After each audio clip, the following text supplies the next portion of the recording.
आज थोड़ा विलंब हो गया और कितना कष्टप्रद है इस दुनिया में गरीब होना। और गरीबी में तो बहुत सी बातें होती हैं समाज के प्रत्येक प्रतिष्ठित व्यक्ति द्वारा, आप तथ्यान यूट्यूब पे भी सुनते होंगे। लेकिन उस गरीब की किस किस प्रकार की मजबूरी होती है। आज अर्थव्यवस्था में लेन देन करने के लिए जब हम बैंक जाते हैं, कर्ज लेने जाते हैं, तो किस प्रकार से बैंक द्वारा आपके साथ व्यवहार किया जाता है, इन बिंदुओं पे हम चर्चा करेंगे। अब समझते हैं प्रवासी मजदूरों की, जो माइग्रेट करके कोरोना के बाद केरला, तमिलनाडु, दिल्ली, बंबई कमाने जाते हैं अपने घर के पालन पोषण के लिए, कि ताकि कुछ पैसे की व्यवस्था हो जाए और अपने घर की नैतिक जिम्मेदारियों को वो कर ले। अब इसमें समझते हैं कि जैसे कर्ज कैसे हो जाता है। जैसे कि कई दिनों से कोरोना के बाद से आप बैठ के खान पान कर रहे हैं और रखा हुआ पैसा कितने दिन तक खाएंगे। रोजगार की कमी है, प्राइवेट काम मिल नहीं रहे और कंपटीशन की मार्केट इतनी है कि 400 रुपए दिहाड़ी करने वाले की जगह आपको 200 रुपए में काम करने वाला मिल जा रहा है। काम एक है और काम करने वालों की संख्या 100 है। तो जाहिर सी बात है कि आपकी रोजमर्रा की जरूरतों को पूरा करने के लिए आपको कहीं ना कहीं से कर्ज लेना पड़ेगा। वो कर्ज लेता कौन है? मजदूर वर्ग का, जो सबसे निचले पायदान पे, जो मोदी जी का चावल बड़े प्यार से खाता है, तो चावल तो उसको मिल जाता है, लेकिन अन्य जरूरतें हैं, बीमारी है, पढ़ाई है, लिखाई है, दाल तेल लहसुन मर्चा सब कुछ तो है। अब उस मजदूर को चाहिए कि भाई पैसा कहां से मिले, तो वो चला जाता है केरला कमाने, तमिलनाडु कमाने, दक्षिण भारत कमाने, और वो कमाता है वहां से। तो मान लीजिए पर डे की उसकी दिहाड़ी 800 रुपए है, तो महीने का कमाया 24,000 रुपए है। अब 24,000 रुपए कमाया तो सोचता है कि 5-6 महीने में पैसा इकट्ठा करके अपने घर पे भेजे। लेकिन घर पे भेजने में समस्या है कि वो कैसे इस पैसे को ट्रांसफर करे। तो बैंक जाता है तो बैंक वाला कहता है कि भैया ये जो तुम्हारा आधार कार्ड है, ये फला स्टेट का है, उत्तर प्रदेश का है, झारखंड का है, बिहार का है, और इससे खाता नहीं खुल पाएगा, आपका एक परमानेंट एड्रेस होना चाहिए।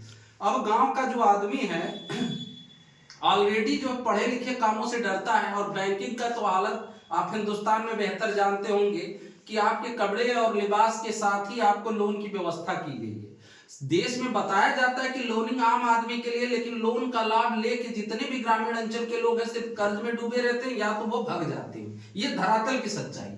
अब ये क्या करेंगे कि गांव में घूमते हैं ब्याजिया, देसी भाषा में बता रहा हूं, भोजपुरी समाज के जितने लोग होंगे, चाहे उत्तर प्रदेश, बिहार, झारखंड के रहने वाले, जिसमें छोटे छोटे इंस्टॉलमेंट में प्राइवेट सेक्टर के लोग ब्याज देते हैं, जिनकी ब्याज दरें काफी होती हैं। अब उनके घर वाले जो 6 महीने से पैसा नहीं भेज पा रहा है क्योंकि खाता ही नहीं खुल रहा है, तो ट्रांसफर कैसे करें। तो उसके घर वाले या घर के लोग ग्रामीण इलाकों में क्या करते हैं कि प्राइवेट लोन लेते हैं, और उस लेन देन के चक्कर में कि जब वो गांव कमा के आएगा तो पैसा दे दिया जाएगा, तब तक ये ब्याज दर इतनी बढ़ जाती कि उसकी जो कमाई उससे भी 3 गुना बढ़ जाती है। 10%, 20% पे भी ले लेते हैं। और इसके बीच में समस्या क्या आती है? ट्रांजैक्शन की, यानी पैसा भेजा कैसे जाए, और गरीब आदमी इसमें मजबूर होता है, उसे समझ नहीं पाता। तो मुर्दैया न्यूज इसी बात पे आज का वीडियो बना रही है, क्योंकि जो पेमेंट बैंक है, ऐसा मैं नहीं बता रहा हूं कि कोई नई चीज आपको बता रहा हूं या जानकारी नहीं होगी, लेकिन मेरे चैनल में काफी ऐसे लोग हैं जो दूर कमाते हैं, मजदूर और किसान वर्ग के लोग हैं जिनके लड़के बाहर कमाते हैं। तो आप पेमेंट बैंक, पेटीएम, एयरटेल पे सिर्फ अपना आधार कार्ड जोड़कर अपना ट्रांजेक्शन चालू कर सकते हैं। थोड़ा सा एक प्रोफार्म होगा, उसको भरना पड़ेगा, कोई कागज पत्तर, आपको देसी भाषा में बता रहा हूं, नहीं चाहिए। इस देश की सबसे बड़ी दुर्व्यवस्था है कि जैसे ही आप बैंक जाएंगे तो बैंक में इतने कागजों की झड़ी लगा देंगे मैनेजर साहब कि फलाना कार्ड बनाओ, फलाना पेपर बनाओ। तो उसमें क्या होता है, गरीब आदमी को लगता है कि इस प्रोसेसिंग से जूझने से अच्छा है कि हम किसी से कर्ज ले लें। और वो बताता है, क्योंकि देखिए गरीब आदमी के साथ समस्या क्या होती है कि वो शिक्षित होता नहीं, शिक्षित उस पर से गरीब। तो अब क्या है कि वो अपना दिमाग ज्यादा चलाना नहीं चाहता, उसे सीधा समझ में आता है कि 10,000 रुपया लेंगे तो 2 महीने में 12,000 देंगे, यानी ब्याज दर कितनी हुई, 20% के हिसाब से जोड़ लीजिए। तो 10 पे 12,000 वो रुपया दे दे रहा है। और कारण क्या है? कारण सिर्फ ये क्या है कि वो कैलकुलेटिव वो चीजें नहीं कर पाता है कि फलाना बैंक के लिए आधार कार्ड, पैन कार्ड, फलानवा कार्ड, ढेकनवा कार्ड।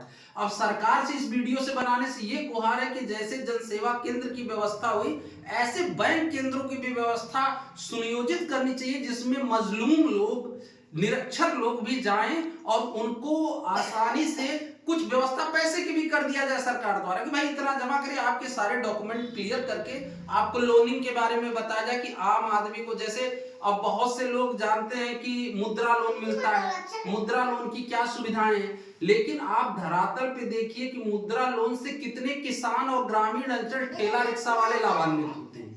आप लिस्ट देखिए, क्योंकि जो मार्केट के जागरूक लोग रहते हैं ब्रोकर उनको दिलवा देता है, लेकिन मुद्रा लोन जहां पहुंचना चाहिए, जिस वजह से मुद्रा लोन को स्टार्ट किया गया है कि सरकार की जो योजना गरीब आम आदमी के लिए मुद्रा लोन की है कि इतने पैसे लेके आप कोई छोटा कारोबार, दिहाड़ी मजदूर के लिए वो उस तक नहीं पहुंच पाती, क्योंकि जैसे ही बैंक में जाएगा बैंक मैनेजर का इतना रौब होता है मेरे भाई, आप जनरल अनुभव पे देखिए, इतना रौब होगा कि पहले तो उसके ऑफिस में दाखिल होने में डर लगता है। ये भारतीय लोकतंत्र की व्यवस्था है जहां हम विश्व गुरु की संकल्पना देखते हैं, जहां हम कह रहे हैं कि अमृत काल में जी रहे हैं। धरातल की 30 से 35% आबादी इसी समस्या से जूझती कि उसको लोनिंग की जानकारी नहीं हो पाती। लोन लेता कौन है? जितने बड़े आदमी हैं, जिनके करोड़ों के व्यापार है, अरबों के व्यापार है, वो लोन ले रहे हैं, सब्सिडी ले रहे हैं और मजा ले रहे हैं। और गरीब आदमी लोन की जानकारी नहीं कि कौन सा लोन लेगा कि बेनिफिट होगा, कौन सा उस पे कारोबार करेगा।